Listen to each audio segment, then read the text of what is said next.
Birds flying high, you know how I feel. Sun in the sky, you know how I feel. Breeze drifting on by, you know how I feel. It's a new dawn. It's a new day, it's a new life.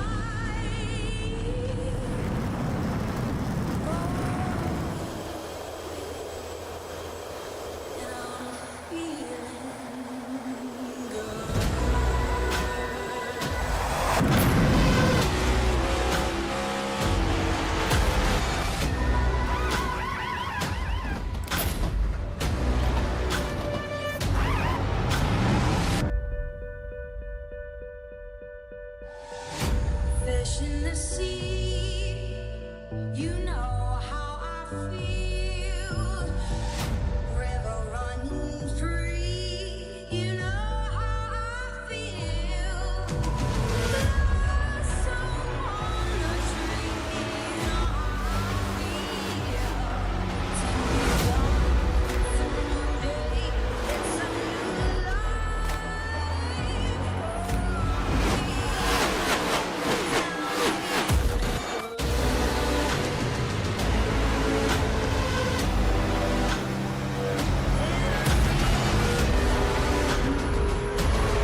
Welcome back, Goat Locker fans, to another race under the lights for the Veterans for Life Racing Truck Series. It's round 7, and here we are at the Glen.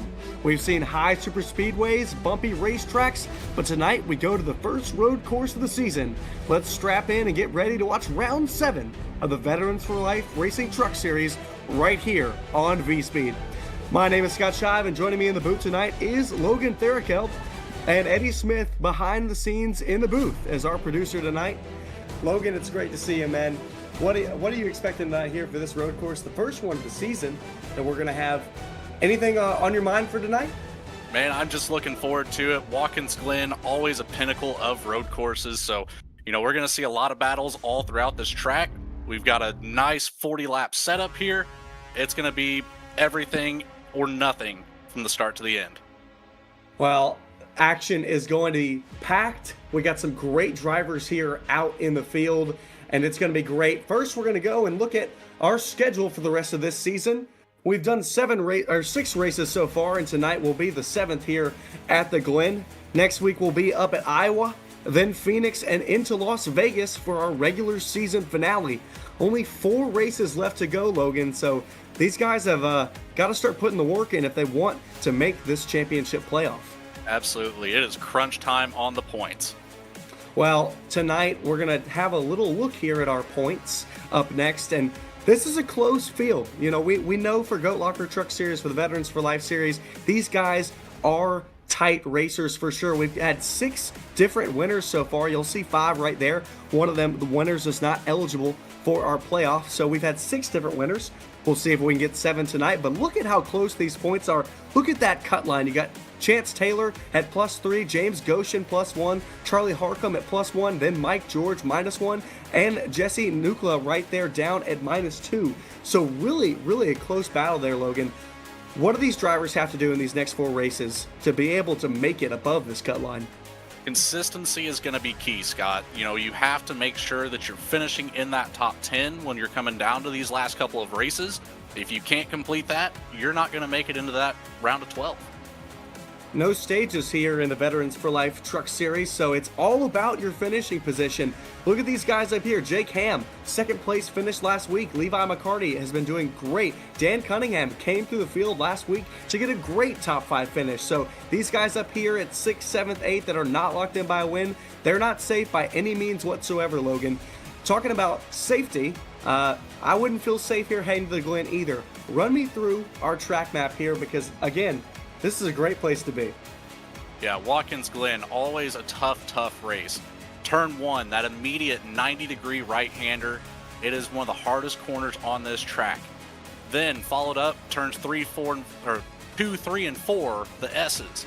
It's very tricky, very slick sometimes, down to that long back stretch into the bus stop, which can always cause some issues if you have cars battling for position side by side. And then turn 5, the outer loop, down into the chute, then finish out with just the remaining left-hander and right-hander. It's pretty straightforward for a road course, but a difficult road course nonetheless. Where do you think we're going to see the most contact tonight? The most contact, turn 1. Every single time, turn 1 in the S's. Well, we're going to see it all here tonight on the Veterans for Life Goat Locker Truck Series, and it's going to be wonderful. I'm so excited for it, and we're going to go ahead soon and get here into our national anthem. Oh, say, can you see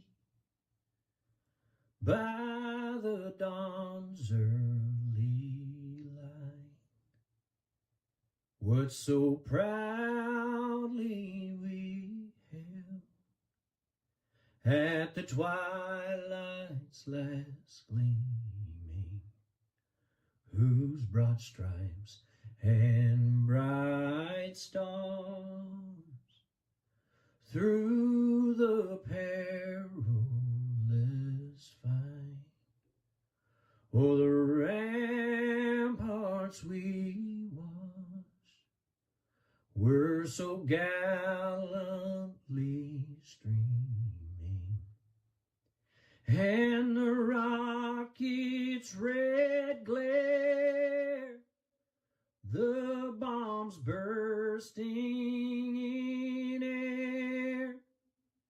gave proof through the night that our flag was still there.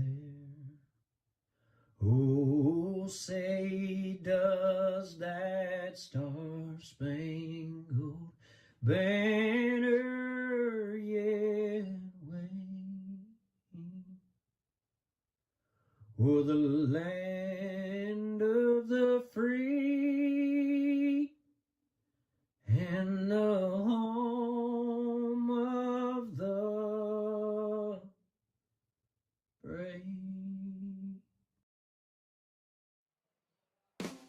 Well, thanks to the beautiful voice of Mr. Ashley there. That was a beautiful national anthem. Something that we always want to mention here in the month of October is that it is Breast Cancer Awareness Month. We know that this is a tough time for a lot of families out there. If there's any local support that you can put out there, always do. Hashtag one lap at a time is what we're using here at Go Locker Racing. And you'll see a lot of guys out there tonight supporting the pink out there on their decals of their race cars. So it's going to be a great night, and it's a great time to go and find local support because it's always tough. So thank you for our guys at Goat Locker for always putting in their support here for Breast Cancer Awareness Month. Well, we've got 36 seconds here left in qualifying. It's looking like Michael Kostick will have our Print Jam and Promotion Pole Award there. But we've got a few seconds left, but we'll go through our grid with Michael Kostick. He'll have that Jam Printing and Promotions Pole Award. And next to him in second will be Levi McCarty. Then back in third, we'll have the 07 of Patrick Drabick. And on his outside, that 27 of Jacob Ellingson. Sitting in your top five will be that 91 of Daniel Cunningham. And in sixth, we'll have the 85 of James Goshen. Then in seventh, that 49 of Craig Bontrager. And on his outside, that'll be the 33 of Tyler Justice. Rounding out your top 10 will be the 36 of George Jewell, and in 10th is that 28 of Charlie Harcum. Following up the top 10, we have James Kaufman in the 25, taking the 11th position. The 78 of David Duke will bring home 12th. Chance Taylor in that 14 will take the 13th position, next to Stephen McDonald in the 68. Brandon Wallace takes the 99 to 15th position on this start, next to Howie DiSavino in the 16th position. Jake Ham in the 87, no qualifying time, will take home 17th, next to Andrew Chapman in the 22. Scott Feltz with the 11 car will take home 19th, and to round out the top 20, the 26 of Logan Sturgeon. Rounding out this whole field, we'll have the 66 of Jamie Mullins in 21st. And in 22nd, we'll have the 75 of Charles Feltz. And our last car in the field tonight will be the 64 of Matt Knights, following it up in 23rd. Well, we've got a decent-sized field here tonight, Logan, at the Glen. Man, I'm excited. I'm really excited about this. I love the road courses. This is going to be a good one tonight. What are you expecting? You talked about it. A lot of chaos here into turn one, but what drivers are you looking at to come out on top here tonight? You know, one to always keep an eye on, Jacob Ellingson. The 27 machine, he's always fast, no matter where you put him. So if I'm going to pick anybody, I'm looking at that 27 machine tonight. That 27 machine is starting fourth tonight. These drivers sitting in the car on the grid got to be a little anxious. If you're some of these guys, a lot of these guys we've seen, obviously we've had 6 races. A lot of these guys great on ovals. I mean, this field in the Veterans for Life Racing Truck Series, they are all class field drivers. But this is different than what we're used to here at Go Locker. So road course racing is very different. So you've got your top ringers. Also got our driver cam. We love our drivers to tune in to the cam. We got Patrick Drabick down there in the bottom right corner. Then Jake Ellingson, George Jewell, and Chuck Feltz, Peg Leg Feltz. Man, I will never fail to mention it, how menacing he looks. I mean, again, I've said it so many times before, never would want to get in a fight with him. I don't think we ever fail to mention that as broadcasters. Such an awesome guy. He's, he may be big and bad, but he is an awesome guy out there. Awesome on the racetrack as well. Great driver. So as our drivers are now rounding through the field, rounding turn one, where you said a lot of our action is going to be, I've seen a lot of action through these S's, Logan. Absolutely. There's going to be action from turn 1 all the way to the bus stop, guaranteed on this first lap. And, you mentioned nerves of sitting on the grid waiting for that pace car to get rolling. You really have to be nervous for turn 1, lap 1, especially at the front of the field where Caustic, McCarty, all these guys are. You really have to hope for the rest of the field to know where the brake pedal is. That's what I see time and time again here at Watkins Glen, is just chaos in turn 1, lap 1. It'll be about pushing the boundaries tonight. We'll have our race analysis. This race will be 40 laps. This is a long road course, so shorter laps than we're used to. Pit road speed is 40 miles per hour. You really want to make sure you're not speeding here. You could lose a ton of lap time out there. 4 sets of tires will be available in the pits. No green-white checkered attempts tonight. 100% fuel load thanks to Marconi setups for our fixed setups. And we'll have only local cautions. Logan, will you explain what local cautions are? Yeah, so local cautions break down the track. You have certain sections of the track that, if an incident occurs, they're going to throw out that yellow. Doesn't necessarily mean you have to slow down, but proceed with caution through that section of the track until you get clear of, any potential debris or sideways cars. But it does not shut down the entire race on a local caution setup. Well, that'll be how we'll have it here tonight, so we probably won't see a big caution here. So it will probably go 40 laps of green, but you never know what can happen. We've got Michael Caustic here. He'll be on the inside. Levi McCarty will be on his outside. We're going to go green only 1 lap here on these long road courses. Waiting for the green, that man sitting in the green, and here we go for the Veterans for Life Racing Truck Series at the Glen.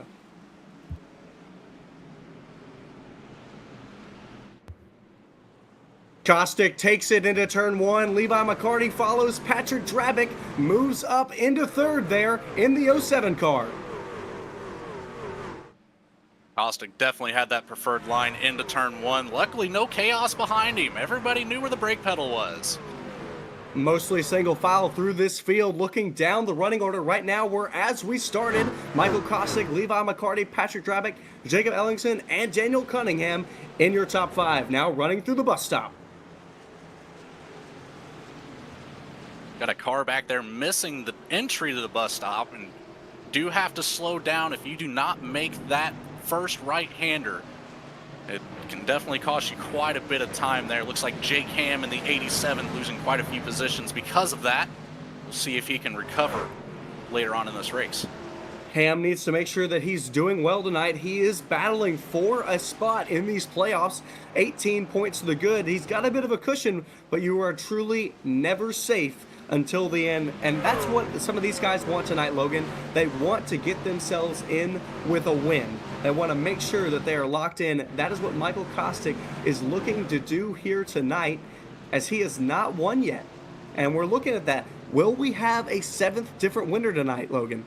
It's a very, very high possibility. The Watkins Glen International always provides some fantastic racing, and it's just going to be about who can be the most consistent here, like I mentioned earlier. And Caustic already looking fantastic up there in the front of the pack with almost a 2.5-second lead. He's looking very well tonight. He's got 48 more laps to do it. Looking along the back of James Goshen here in the 85, currently sitting in 7th. He's dropped 1 position, but again, we've got a lot of laps to go. Love this camera angle. It's so cool to watch them come through the carousel. Then here coming into turn 7, the penultimate corner, huge braking zone. They'll slam on him down into here at the 100-meter mark. Roll this corner. He's trying to catch on the back of, that is the 49 of Bontrager. And then they throw it in to turn 8 here, heading to the start-finish line. Yeah, that sequence of turn 7 and turn 8, if you miss that exit out of turn 7, unsettle the suspension, that's a huge opportunity for anybody behind you to make a move going into turn 8 and collect a position before the start-finish line. What do you? You talked about braking zones in our lap leading up to this race. What do you think the biggest place is to make a pass here at the Glen? The biggest place, best case scenario, typically right here where Michael Kostick is making that entry through the bus stop. If you can hold off on your brakes longer than the guy in front of you, then you've got a good possibility of making a move. You do have to give each other room through there. As mentioned earlier, the bus stop, a very dangerous side-by-side situation. And then, of course, turn one. Turn one being the biggest braking zone out here. Aside from turn 7, you get quite a bit of speed going into turn 7, but turn 1 is a monster of a corner. Well, we haven't seen too much chaos here tonight. The guys got single filed out pretty quick here, and Michael Kostick, 3.1 second lead over your second place car, the 24 of Levi McCarty. Your pick is Jacob Ellingson, but I'm really liking what I'm seeing from Kostick here tonight, Logan. Absolutely, and it's going to be a long-run game. If Kostick can stay out here in front, you know, eventually with this pace that he has, he's going to get caught up into some lap traffic.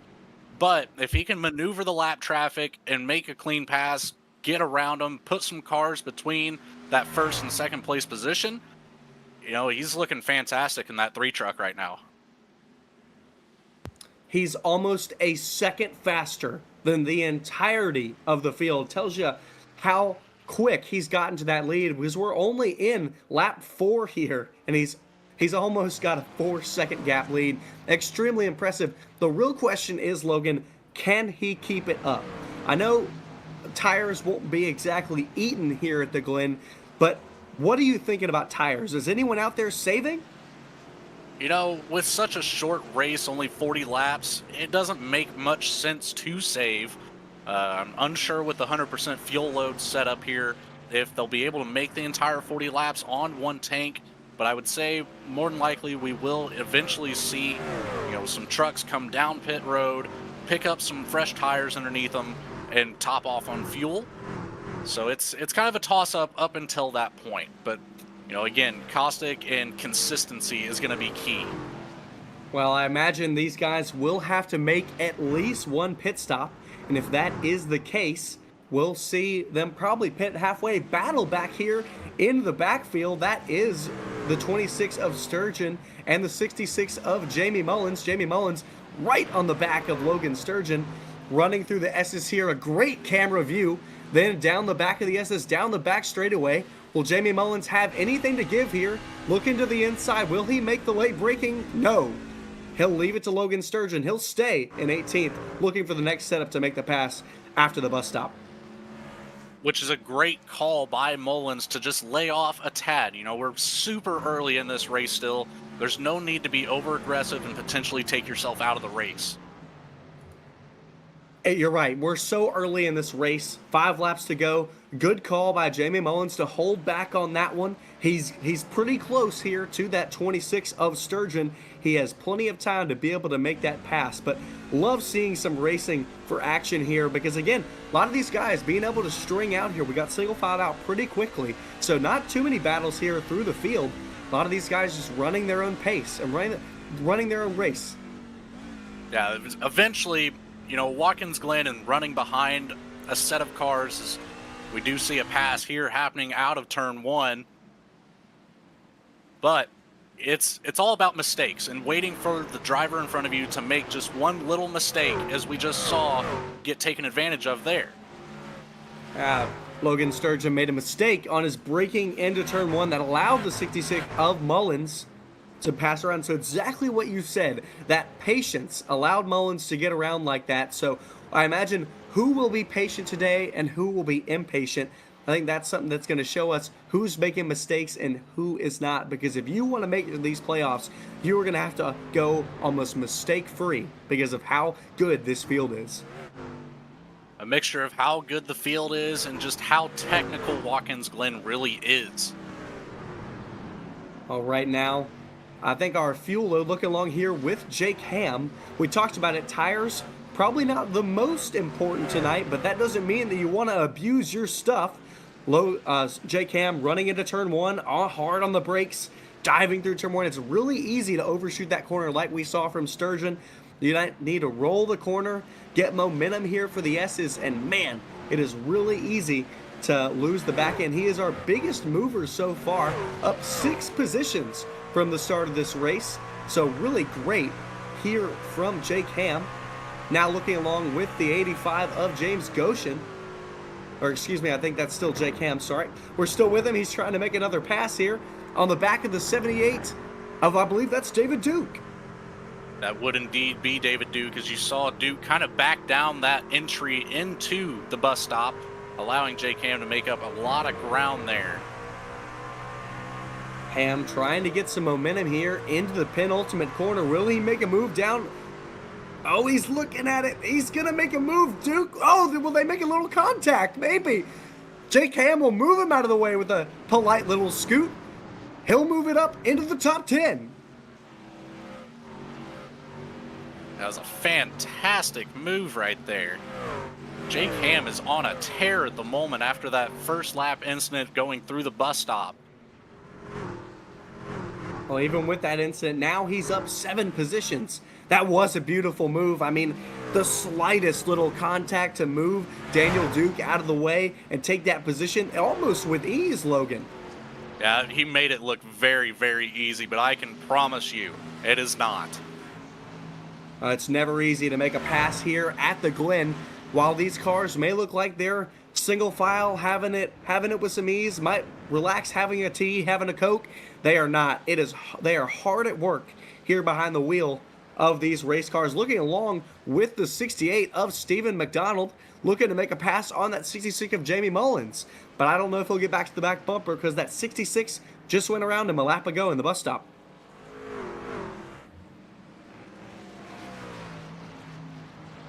Mullins up 5 positions, so he'll be our second biggest mover, being patient. Started 21st, so right near the back, and he's been doing very well. He's in our fight for the championship, so he's going to have to continue to work on it.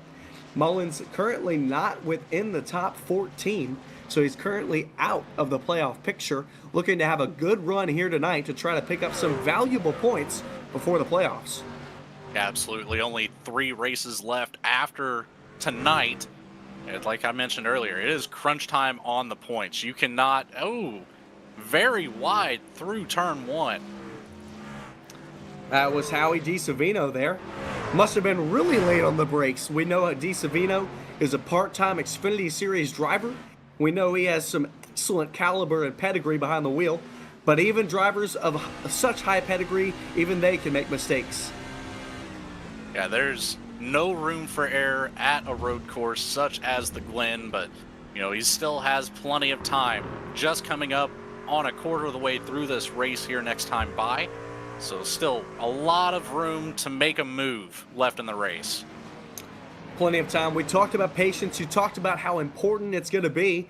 The question is, we're going to see pit stops probably here. We're going to guess. We're guesstimating. We'll see Logan Sturgeon going for a pass. And no, that's Howie DiSavino going for the pass. So after a mistake, he's moving it up back into 19th.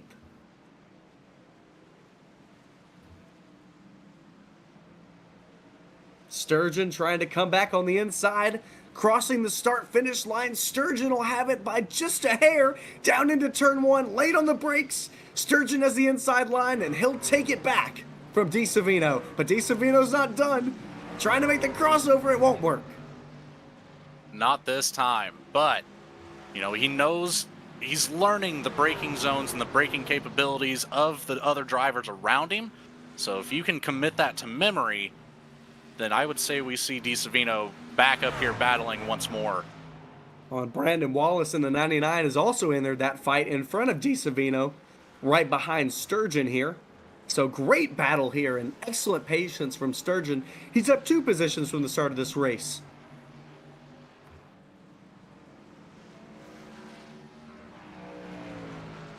Well, we said it a minute ago before that great pass there by Sturgeon, good bout.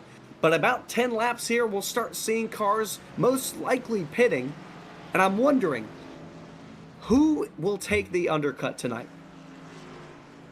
You know, in my head, it makes sense for Michael Kostick to take that undercut. With that 7-second lead that he has right now on second place, you know, it can put yourself in a very good position to make up a lot of ground once the rest of the field does pull it down pit road.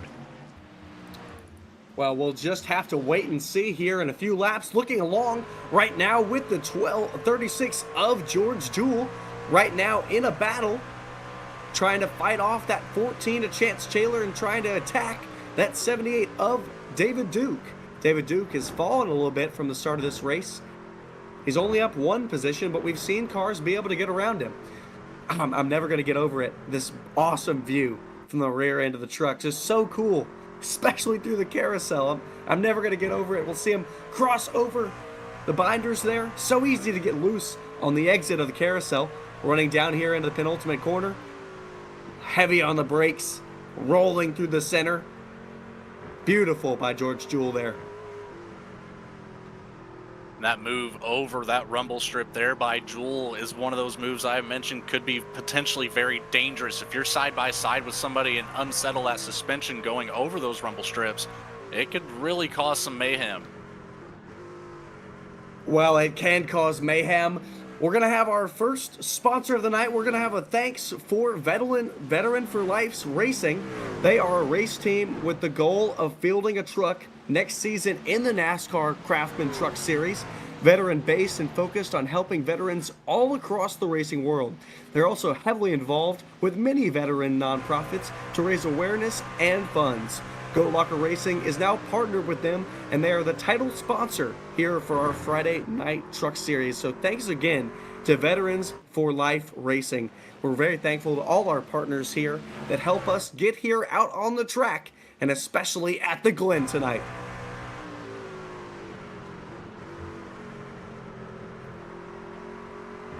Still looking along with our biggest mover.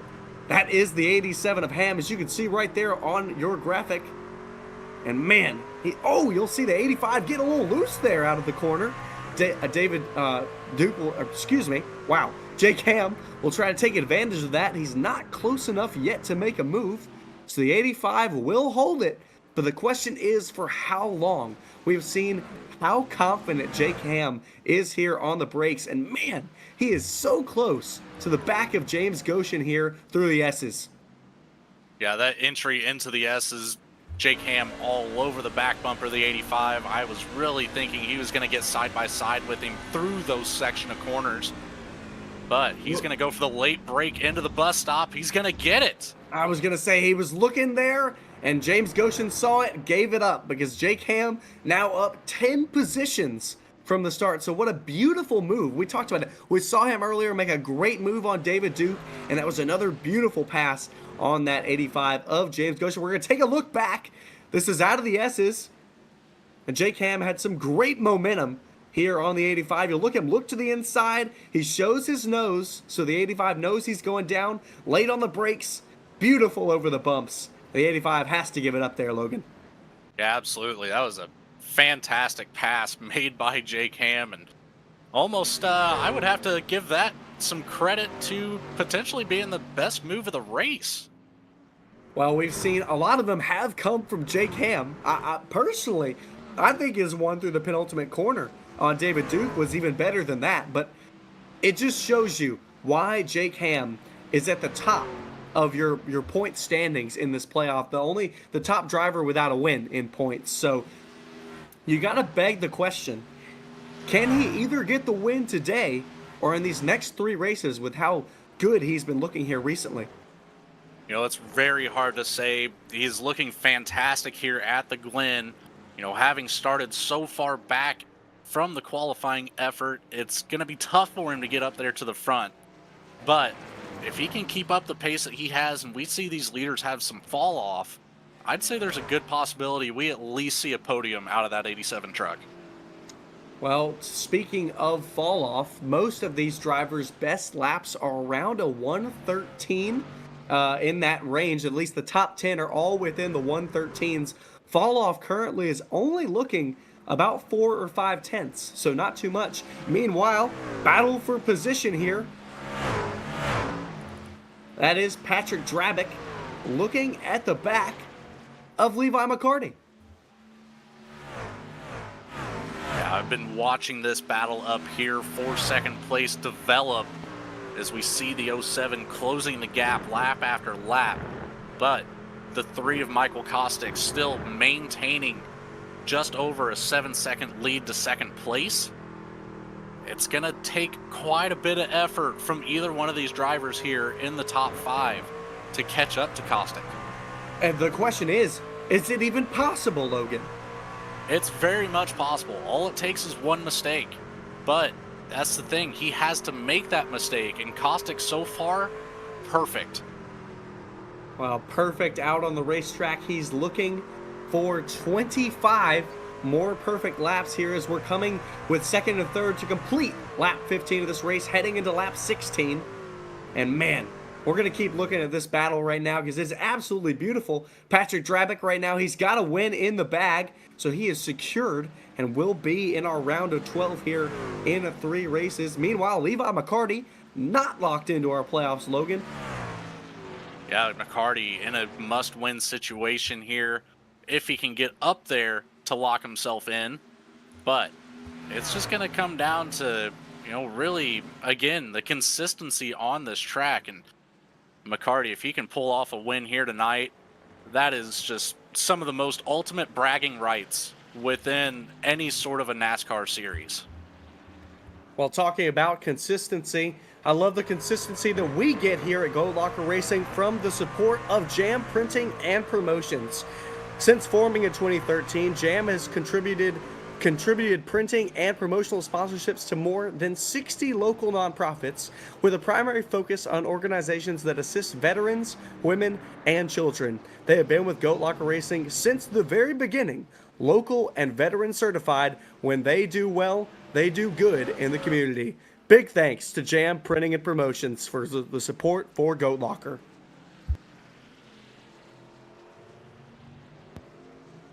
And that's Patrick Drabick in the Jam Printing and Promotions car.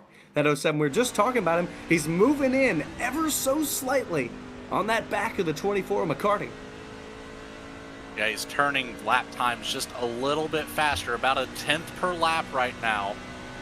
So he's got pace to get around him, but we are coming up on this potential pit cycle here around lap 20 as we almost see contact into the back of the 24 McCarty. Able to stay off of the bumper, though. That was really close. I was getting a little nervous there. You got to go late on the brakes to make the pass, but you can't go late on the brakes into someone's back bumper. Well, you can, but I don't think McCarty would be too happy about that. Neither would Drabick want to do that. Another thing I love here about the Veterans for Life Truck Series, these drivers that are always in our field, is how clean they are with each other. These guys are die-hard racers, and they want to do it the right way.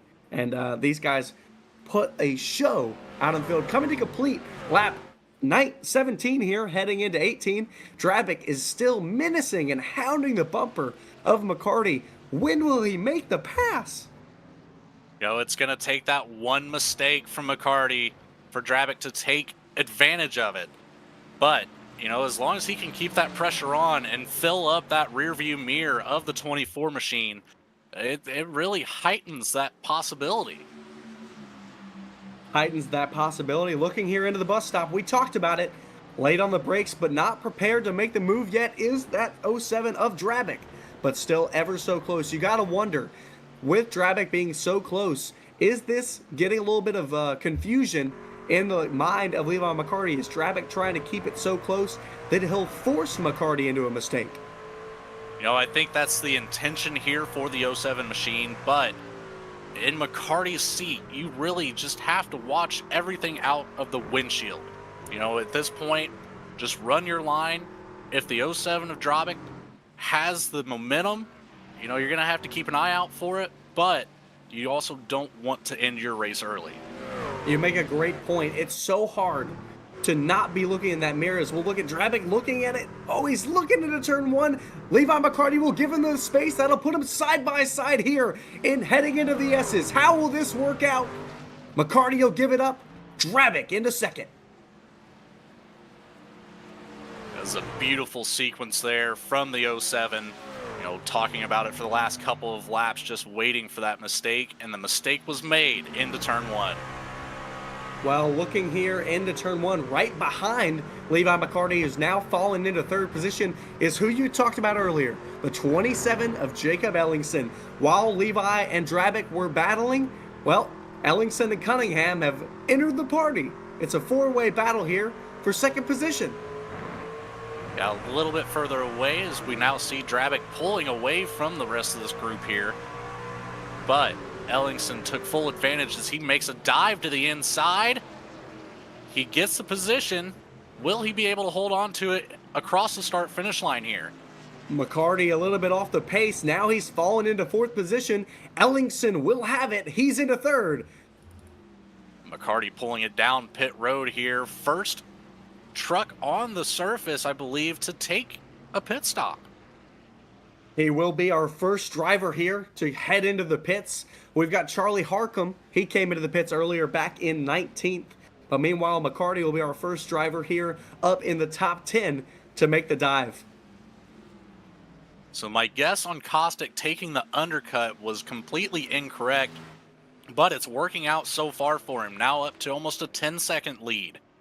I was going to say, what? I wouldn't change a thing he's doing. He's, like you said, almost 10 seconds on the rest of this field, which is extremely impressive. Extremely impressive by that 3 of Michael Caustic. If he can keep this up, as we're now entering halfway through this race, he will secure himself into this playoff. But again, I don't want to have the commentators curse, the commentators jinx, so I'm going to knock on my wooden desk here and hope for the best. Absolutely. That is always the worst feeling as a commentator. Yes, it did. I think that was awesome. I love that. Well, meanwhile, we're going to have, it has been a good race. It's been a bit tough for some of our guys out here. Been tough for Jacobson. Meanwhile, we're going to highlight our veteran. This week, our veteran spotlight is Michael McCarty. SPC McCarthy has served in the U.S. Army from 2012 to 2019 as a 35N signals intelligence analyst. He deployed to FOB Shank in Providence, Afghanistan, where he worked with a small 10-man team providing real-life intelligence on enemy communications to his 3rd Special Forces Group, 10th Mountain Division, and 3rd Cavalry Regiment. His efforts earned a Combat Action Badge and an Army Commendation Medal. After his time on active duty, Michael served for 4 years in the New York National Guard with the 42nd Infantry Division. Today he works as a cybersecurity consultant for state and federal clients, specializing in cyber threat intelligence. Thank you for your service, Michael, and we're proud to have you as a member of Goat Locker Racing.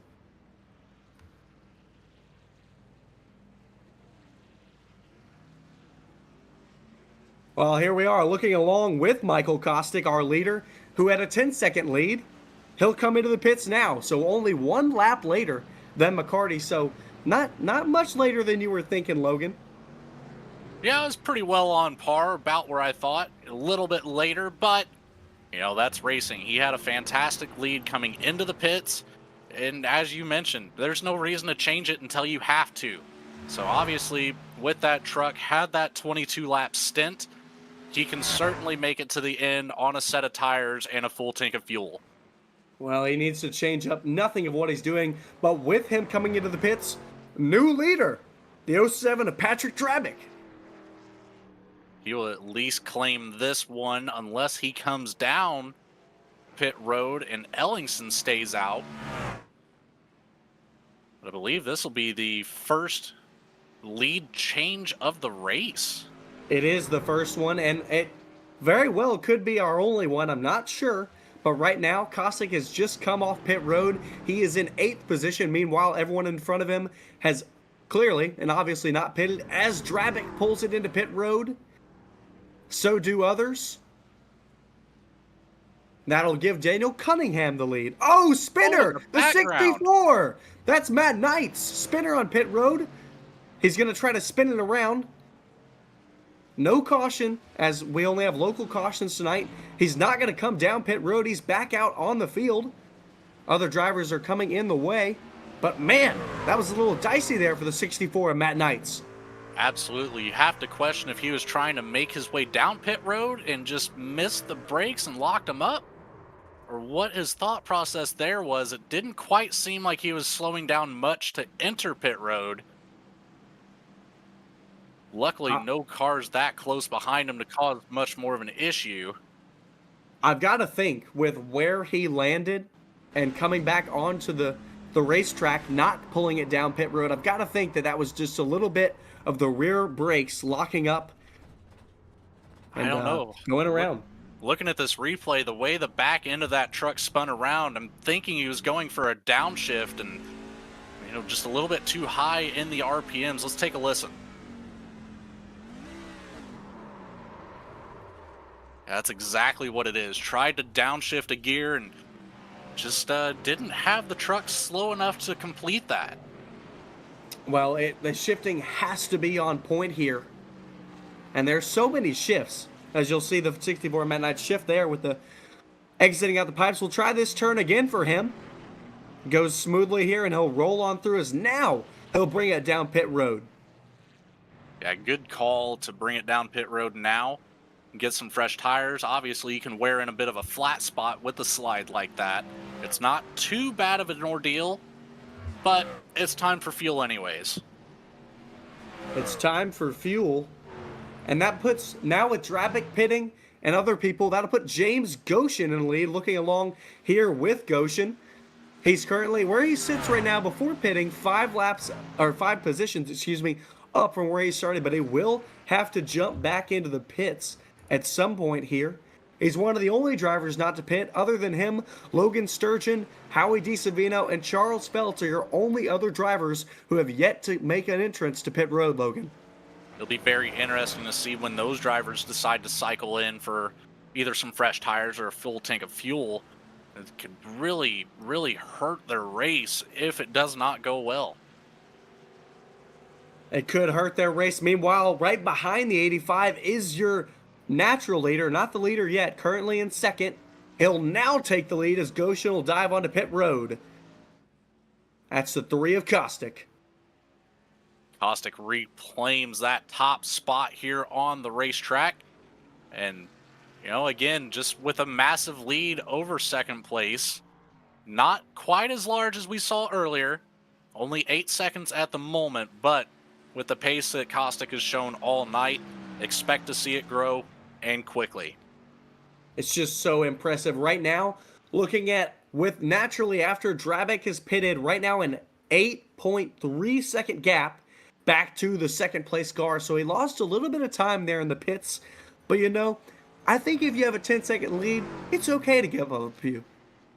It could have been a mixture of pit time, or it could have just been cycling back out onto the racetrack and having some of those, slightly slower cars in front of you and having to navigate them. I would say, a mixture of both would be a good answer on that one. Saw Caustic there getting sideways out of the carousel. Meanwhile, we'd like to thank some more of our partners here at Goat Locker Racing. We're going to first kick it off to Veterans for Life Foundation. The goal for Veterans for Life Foundation is to both revitalize communities and support military veterans and their families to a successful transition back into civilian life. Through support services, counseling, and education, they provide permanent, affordable housing to veterans and their families. Big thanks to Veterans for Life Foundation for giving us all the support they do here at Goat Locker. Meanwhile, also one of our partners is Cruisin' Classics. Located in Columbus, Ohio, Cruisin' Classics has a beautiful 56,000 square foot showroom filled with hundreds of unique automobiles. There's something for everybody out of their hand-picked selection of muscle cars and hot rods. Come on down to visit the facility today and check out their website at cruisinclassicsinc.com. Big thanks to them also for their support. I don't know about you, Logan. What's your favorite classic car? Man, I have to go back to one that had been in my family at one point, and that was a 55 Chevy Bel Air. There is nothing more beautiful than that body from Chevy, and it's always been cemented in my mind as my favorite vehicle of all time. That is a great one. I love that car. The Bel Air is an absolutely breathtaking car. Looking along here with Charles Feltz, or as we know him, Chuck Pegleg Feltz. I love that these drivers will be able to do their camera. Currently running in ninth is Charles Feltz. He is up 12 positions from the start of this race. So we were talking a lot about Jake Ham earlier moving. Well, Charles Feltz has been on the move as well. Yeah, Jake Ham, Charles Feltz, both about the same positions gained here at the moment. But it's fun to watch these driver cams and just see, that right hand come off the wheel, downshift into the corner, come out of the corner, immediately back onto that gear shifter, and it's so much fun to watch these. I love seeing the action behind the wheel. Interesting to see what different shifters some of these drivers have. I know that I've got some paddle shifters on my wheel as well as an H pattern. Some people have the paddles, some people have the sequential shifter. So it begs the question, I wonder which one Matt Knights has where he made that accidental shift earlier. So that's something I was thinking about when it comes to shifting here in the sim. Yeah, I will have to say personally, I've done that multiple times, what we saw Matt Knights do, and that is, I'm going to blame the paddles. Sometimes they click a little too easily. I really, really wish I had the H pattern shifter like Chuck Feltz there. That way, you really get immersed into the sim. Well, taking a look back here from the roof of Jake Ham, he's now up in 6th.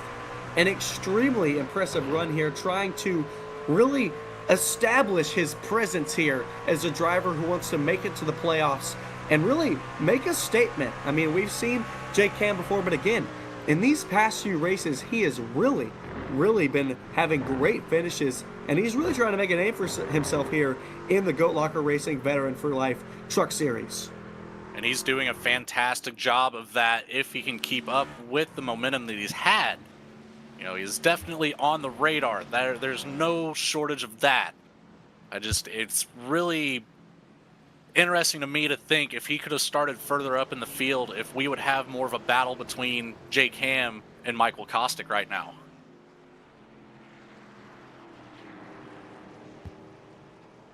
I would love to be seeing them battle, but I don't know if Jake Ham is going to get there. As impressive as he has been tonight, he is 19 seconds back from your leader of Kostick.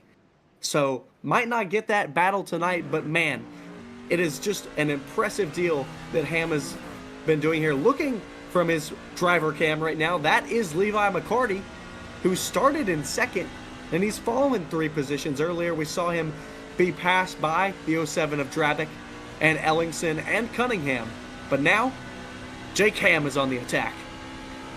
Yeah, Jake Ham has just been filling up that rearview mirror all night of anybody in front of him. He almost completes a move there through the bus stop. I would say by the time we get back to this, he'll either be in front of McCarty or he'll be making a move on McCarty. Saw him get a little wide there in the carousel, trying to gain some extra momentum. He'll have a little bit of loose moment exiting the carousel. Earlier we saw him set up a move down here in turn 7. Too far away from McCarty to be able to do that. He'll have to resituate and try again as he's fallen back a little bit. Patience is a virtue, Scott, and I feel like Jake Ham has had patience all night to just wait for that little mistake. Well, you said it a lot tonight. I think patience is going to be the word of the race here tonight for Watkins Glen, because you said it. It has been what these drivers have been needing to do it, and we've seen the drivers that have had patience, like Patrick Drabick, like Jake Ham, have been having massive success here in our 30 laps of this race. Yeah, absolutely. I would even throw consistency in there for potential word of the race, but it all just boils down to a mixture of both consistency and patience. If people have like a word of the day, I think we're developing a word of the race here. I don't know if that's good, bad, awesome. So, meanwhile, we're going to give another thanks here to Hidden Wit Brewery. Hidden Wit Brewing Company was born from the desire to help you find a little escape from the world outside our doors. Our focus from the beginning has always been to craft drinkable beers for you to love, to enjoy. They are majority veteran-owned and the title sponsor of the Tuesday Xfinity Series here at Goat Locker Racing. Also, another thanks to InVets. InVets aid in transitioning to civilian life, focusing on job placement and finding the right community for veterans and their families to ensure their success and Happiness. They are a veteran nonprofit based out of Indiana with the goal of bringing veterans to that state to live and work. They are the title sponsor of our Sunday Truck Series, so huge thanks to Hidden Wit Brewery and InVets.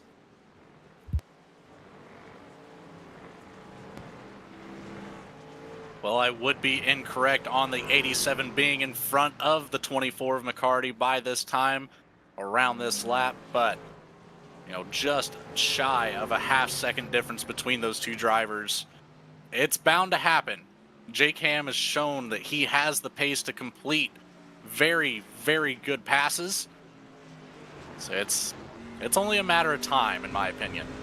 We've seen him complete a pass into turn 7, into turn 1, and into the bus stop. He's been confident in all three of them. You've got to ask, when is he going to pull the move here? Right now, only 3/10 to the back bumper of McCarty, trying to break into the top 5 here with only 8 laps to go. Coming down into the closing laps of the race here at Watkins Glen, he has to make a move. It's not a matter of if, it's a matter of when he makes that move. And if he can make it sooner, it gives him an opportunity to possibly catch up with the 91 of Daniel Cunningham. Cunningham a second and a half ahead of McCarty. If he was going to be able to make the pass, we see someone stop through the bus stop. I think that's that's the 26 of Logan Sturgeon. Looks like he missed it. He's still stopped. Not sure why. Oh, Jake Ham has gone off. Logan Sturgeon will exit the pit road. Meanwhile, Jake Ham had a huge problem. He loses more than a second to Levi McCarty. We'll take a look back at what happened here. Look at Ham through the bus stop. That's a lap car. Oh, that's Charles Feltz. Feltz got in the way. Ham had to go around. He lost a ton of time there in his battle to break into the top 5, Logan. Yeah, very unfortunate timing there for Jake Ham. But excellent job to avoid the spinning 75 right in front of him. I don't think he collected any damage from that, but you just see McCarty lightly get into the back bumper. Phelps just did not have the momentum coming out of the bus stop and just gets turned. Well, it looked like McCarty was thinking about going around the outside there. Then Charles Phelps thought he was trying to go around the inside and moved outside. They had contact. Meanwhile, George Jewell just breaking into the top 10, trying to go for 9th position on James Goshen. He'll back out of it and stay fighting for that top 10. George Jewell just down 1 position from the start of this race, so not too bad of a day for him. I would not complain whatsoever. Would be nice for him to get back up to that 9th position to finish out this race, though. Well, George Jewell, he's only a few points safe right now. Excuse me, he's not. He's currently out of our playoff picture. So Jewell looking to have a good day here. He would love to get up into 9th position in front of James Goshen to gain another point. And again, points so very important this late in the season. Round of 12 coming up just in a few weeks. So I would have to definitely agree that 1 extra point could be huge for Jewell in the long run. George Jewell in that 36. We've seen him with some incredible finishes here. He's looking to break in to that playoff picture. And again, we talked about it, Logan. Only 3 races left after today to do that as we come here to complete lap 34 for the George Jewell. Looking into one, he's going to play it safe again. And what's our favorite word, Logan? Consistency and patience. Oh, we're having it all tonight, and the drivers that are going to do it are going to do it best. Meanwhile, Jake Ham, after having almost contact, having to avoid Charles Phelps, he's back to the back bumper of McCarty, trying to make the pass, but he's got significantly less laps to do it. Jake Ham just has, again, been on an absolute tear all race, and after that instance, having to avoid Chuck Phelps, he caught back up very, very quickly to the back bumper of Levi McCarty. He has, but it's so easy to have a fast car, but catching someone is one thing, passing them is another. We saw earlier before the incident, Ham was on the back bumper of McCarty for many laps, and yet he couldn't do anything about it. Now he's back to the back bumper. When will he be able to make the pass? And this is where it gets very tough for Ham as a driver. You have to pick your moments. You can't overdrive the truck, especially this late in the run. Ham on about 3 lap newer. I apologize. Ham only took fuel on his pit stop about 12 laps ago, where it looks like McCarty did actually take tires. So the fact that Ham is keeping up with McCarty right now on those older tires is impressive in itself. Shows you what kind of driver he is here tonight. Well, we're going to give our final thank you to all of our proud partners here at Goat Locker Racing, and that's Nasty's Restaurant and Bar.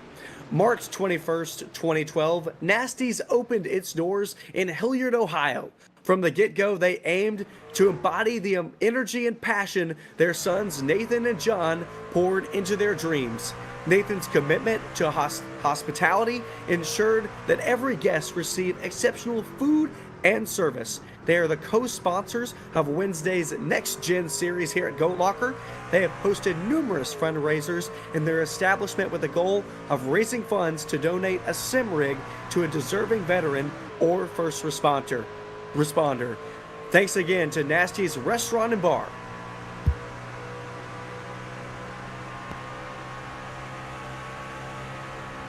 Ham with another big run coming into the bus stop. You see McCarty make that slight move to the right, closes the door on Ham, but Ham there's all gonna be contact. over the bumper. There's going to be a little bit of contact there, Logan. Ham's getting a little bit impatient with McCarty. Absolutely. I would expect to see the 87 being very frustrated at the moment, potentially moving the 24 as we saw earlier. Just that slight bump to the back bumper is all he needs. He just has to time it correctly and not, completely be disrespectful and just boot McCarty off the track, but just enough to get that opening that he needs to get around the 24. Well, like we talked about it, these racers here at Goat Locker are extremely respectful in the way they race each other, but Ham has got to make the move at some point. He gave McCarty a little bump in the carousel, as we saw, but we've only got 4 laps left here to be able to do it. Yeah, McCarty a little bit loose out of turn 1 there, but still put some distance between the 24 and the 87. Still a 3/10 gap back. Ham gains through the bus stop, lowers it up to 1/10, but McCarty has the exit. Man, this is so close. I'm just wondering when is it going to happen? When? Right now, what Jake Ham needs to do is try to mimic the line through the carousel of Levi McCarty, as he does gain some ground through that corner lap after lap. But Jake Ham with just a fantastic entry into the bus stop every single lap he goes through it. That's where he is making all of his gains on the back end of the 24 right now. You can see him putting it all on the line. Ham desperately wants to break into this top 5. Every point matters, Logan, because here after 3 races, the difference between making the playoffs or not could be this one position. It very well could. It all boils down to the last race of the regular season sometimes. So picking up those extra points, it can mean the world of a difference. But Jake Ham right now still up 11 positions from the start of this race. Sure, you could be happy with that, but you'd be even more happy with 12. You'd be even more happy with 12. Another side of this argument is, do you want to push it too hard and make a mistake? Right now, we talk about he's in a great points position. So is Levi McCarty. These two are our top position sitters in points for those without a win in the playoffs. So does he push it too hard and make a mistake? Or does he lay back here, be fine with 6th? What does he do? You have to look at that relative timing. If Jake Ham's spotter's in there in his ear telling him, hey, you've got 17 seconds to the car behind you, I'm pushing all day on that as hard as I possibly can. Because if you spin, as long as you don't hit that wall, you have plenty of time to recover and battle, or maybe maybe battle for your position, but with that 17-second gap, as long as you can get it straightened back out and get going rather quickly, he's still, I don't want to say locked into 6th position by any means, but your chances of holding on to that position after a mistake are just significantly higher than if any gap was lower than that, He's got a bit of a safety net. You saw him just absolutely power through that as we're looking along with Michael Kostick. He's going to take the one to go here at the Glen. Just an incredible 36 laps led so far this race. With that 10-second gap, you would have to imagine it's going to end at 37.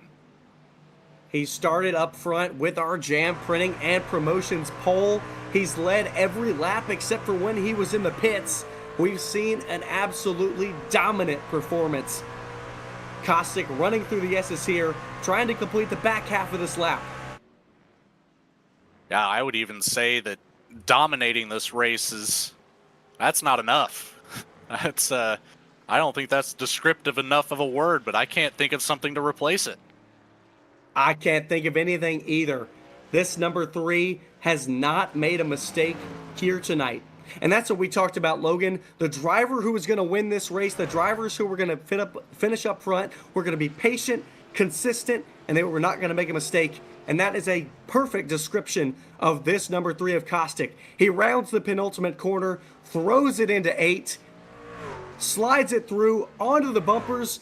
Michael Kostick is going to win here at the Glen in round 7 of the Veterans for Life Racing Truck Series. Incredible to see 7 different drivers taking home a win so far in this regular season. Michael Kostick adding his name to that list tonight here at Watkins Glen. We talked about it. Extremely impressive. 7th different winner. He locks himself into the playoffs. He will be fighting for a championship when we make it to the round of 12 here in 3 races. Dominating performance by Michael Kostick.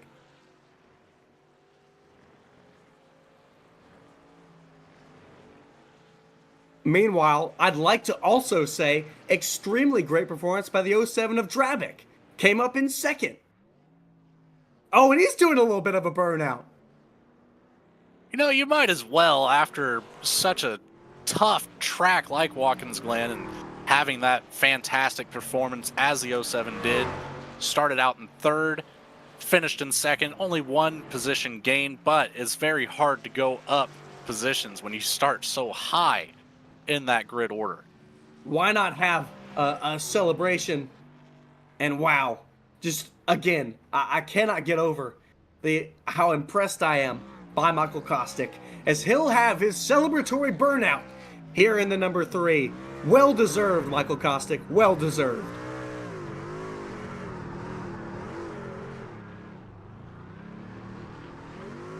Following our burnout, we're gonna run through our results here from Watkins Glen. Well, and first, obviously, the number 3 of Kostick. In 2nd, the 07 of Drabic, 10 seconds behind Kostick. Then in 3rd, the 27 of Jacob Ellingson. In 4th, we had the 91 of Daniel Cunningham. Rounding out your top 5, the 24 of Levi McCarty. In 6th, the 87 of Jake Ham, your biggest mover of the race tonight. In 7th, the 49 of Craig Bontrager. In 8th, the 28 of Charlie Harcum. Rounding out your top 10 is the 36 of George Jewell. And behind him, the 85 of James Goshen. Bring up some of the back of this field here. In 11th, Chance Taylor in that 14 machine.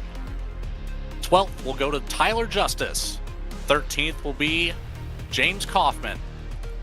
14th, the 78 of David Duke. 15th, Stephen McDonald. Brandon Wallace will bring home the 16th position in the 99 truck. Chuck Pegleg Feltz, after a rather rough race, will take home 17th. Howie DiSavino will be in 18th. Matt Knights 19th. And the last of the top 20, Logan Sturgeon in the 26th. Bringing up the back half of the field, or back of the field here, will be the 66 of Mullins. We saw him fighting for position earlier, had a problem 25 laps down. And then finally the 11 of Scott Phelps, 37 laps down. and Andrew Chapman is our race control. Well, we've rounded out the results tonight. We're going to have our interviews, and we're going to be talking with race winner Michael Kostick. Michael, you got me? Yeah, I got you. Well, Michael, me and Logan talked about it. I don't even know if dominating is a good enough word for what you did here tonight. Run me through what your thoughts were behind the race tonight, behind the wheel. I just kind of wanted to get a decent gap there at the beginning and kind of just getting a groove and hit my marks and just be patient. And when I came up the lap traffic, not have to worry about it, pressure behind me or anything like that. So yeah, I was just trying to get out front a little bit earlier and maintain the gap. Well, with this win, you're, first of all, our 7th different winner here in Goat Locker Racing Truck Series. But this win locks you into the playoffs. Describe me the feelings and emotions that you feel now that you don't have to worry about getting in. Yeah, I mean, it's good, especially after the past couple weeks I've had in the trucks. I just had bad luck. I think I dropped down to like 17th. So yeah, I came in just hoping for a good points night and realized I had some speed, so changed the game plan up a little bit. So yeah, well, I mean, a win's definitely better than points racing the next couple weeks, but yeah. Well, going into these next 3 races, Michael's not going to have to worry thinking about, are you going to, you're obviously going to race these next 3 races, but does your mind go ahead and switch to playoff thought, or do you still think about these 3 races and their importance? I just kind of take each race one at a time. I don't want to slack off because the next tracks kind of will build kind of how you race through the playoffs. So just kind of try to keep the momentum going through them. Well, that next track will be Iowa. Well, congratulations, Michael. Before we let you go tonight, anyone you'd like to thank?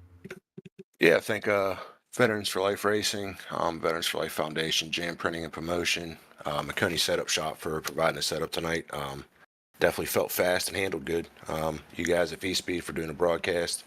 Alexander PC's Indiana Department of Veteran Affairs, Sim Motion, Next Level Racing, iRacing, and Above the Yellow Line, and of course my teammates at Bandits. Well, we appreciate you for joining us tonight, Michael. Go and celebrate that win. All right, buddy, thanks. Well, that was your race winner of Michael Kostick. Up next, Logan is with the 07 of Patrick Drabick, bringing it up in second. Yeah, Patrick Drabick, man, what a fantastic finish for you. You know, we hit a lot on patience and consistency out here. Definitely hit both of those. Just kind of run me through your race, Patrick. Yeah, I didn't get a whole lot of practice time in, so it took me a little while to get comfortable in the truck as we're running through the race. And then we had some pretty decent battles there. I mean, the battle for, second, third, fourth, and fifth was pretty tight until the pit stops kind of split everything up. But just put my head down, kept turning laps there. Knew I didn't have a whole lot there for Kostick. But man, what a great race, and it's awesome to bring this 07 Jam Printing and Promotions truck home in second place tonight. Absolutely. And yourself not in a must-win situation, taking home that victory at Nashville a few weeks ago. You know, we're going into Iowa next week. What are your thought processes on that? How are you feeling about next week's race? Iowa's a fun track. I love going to Iowa. I think it's going to provide for a lot of really great racing. We've been there in the trucks before. It's some good racing, and so I'm looking forward to it. Awesome. Well, we're looking forward to seeing you out there, starting out third here tonight, gaining 1 position, finishing in second place. You did claim a lap lead here tonight, but ultimately finishing out here in second. Patrick, anybody you'd like to say thanks to tonight? Yeah, absolutely. Just a couple upcoming events here with Goat Locker Racing. Lincoln Tech, as always. Lincoln Tech is one of our biggest sponsors and donors. And this week coming up, we're going to be set up at the convention in downtown Indianapolis with them. So if you happen to be in Indianapolis and want to come check us out, we're going to be set up with Lincoln Tech. And then again, on November 1st, we'll be at Cruising Classics there in Columbus, Ohio. November 2nd, we'll be set up at Nasty's all day long there in Hilliard, Ohio. So come give a lot of love to the sponsors that do all this work for us. And come see us if you happen to be in Indianapolis this week coming up. We'll be there Wednesday and Thursday, or next weekend we'll be out there in Columbus, Ohio. Thanks, guys. Awesome, Patrick. Thank you, and we will see you next week. We'll head back over to Scott, who's going to finish out with our last podium finisher, Jacob Ellingson. Well, Jacob, you got me here in the booth? We got you loud and clear, man. Well, that is very awesome. What a show you put on tonight. Absolutely epic with this third place finish. I know that it's been a tough couple weeks for you. Tell me how this third place feels. It feels like a damn win, that's for sure. This is my first DNF or my first a race that I actually finished this season. Otherwise, the rest of the races have been DNFs for me. So it definitely feels like a win, and especially at a road course where I really don't feel comfortable in the race itself. But tonight just clicked on all cylinders for me, and just I'm happy to take away a third place finish. Well, with not feeling comfortable, you looked stellar out there. So, with you having some tough races here in the first round of this series, talk to me about the playoff picture. You're currently out. There's a third place finish that's going to jump you up in points, but what do you have to do in these next three races to get in? Win. It's Plain that and simple. that simple. I'm in a must-win situation, and with the amount of talent that we have out on the track, it's going to be tough. But I definitely think the 2017 can pull it off at some point in time. Well, we're at Iowa next week for our third to last the regular season. Tell me how you're going to prepare for that. Practice, practice, practice. Definitely got to get out on track and see what we can do with some tire wear and everything, and we'll see what the outcome is next week Friday at Iowa. Well, there we go. Before I let you go, Jacob, anyone you'd like to thank tonight? I definitely got to thank Lincoln Tech for sponsoring the fall series and putting their name on the number 27. We had a rough start of the season, but hopefully this turns around for the Lincoln Tech team. Hidden Wit Brewery, Cruiser Classics, Nassie's Restaurant and Bar, Veterans for Life Foundation, Veterans for Life Racing, Invets, Jam Printing and Promotions, McConey Setup Shop, you guys V-Speed for broadcasting multiple different series, and Nazareth 360. The Indiana Department of Veterans Affairs, Alexander's PCs, SimMotion, Next Level Racing, Above the Yellow Line, and none of this would be possible without iRacing. And then I definitely have to shout out my beautiful daughters and my gorgeous wife for allowing me to have the time to come out here and have fun with you guys every single week. Well, we're extremely thankful that you could be here every week. Good luck, Jacob, in these next three races on making it into these playoffs. Thank you. That was your third place finisher of Jacob Ellingson. That's round 7, Logan, here at the Glen. What are your thoughts on tonight's race? Run me through what you were thinking. You know, we knew it was going to be a battle. I thought the battle would have been more up towards the front, but Michael Kostick just absolutely ran away with it tonight, as did the remaining top three here. Big gaps between, second, third, fourth. All those drivers just kind of got away from the rest of the field there, but a lot of battling still towards the middle of the pack and the back of the pack. So no shortage of that whatsoever. Fantastic race. Couldn't agree more. You talked about the domination from Kostick. Great battles back in the mid-pack. I mean, we saw Jake Ham advancing through the field. We saw Drabic battling with Levi McCarty. Just some awesome stuff through the race tonight. Well, we're going to head next week. We're done here at the Glen. We're going to head to Iowa next week. It's a short track, so a little bit different, very similar to what we saw at Dover last week, but Iowa's a tough one, Logan. Yeah, it's not going to be an easy race whatsoever for these drivers, but, it's, again, just a fantastic set of drivers here in the Goat Locker Truck Series, so I would say there will be no shortage of action there as well. Well, that'll do it here for us tonight on the Veterans for Life Racing Truck Series. For Patrick Drabic and Jamie Barkis, everyone at Goat Locker Racing, for Adam Baker and Bradley Cooper at V-Speed, for our producer Eddie Smith and my colleague in the booth, Logan Therakeld, my name is Scott Shive. Thank you for watching tonight, and we'll see you next week at Iowa.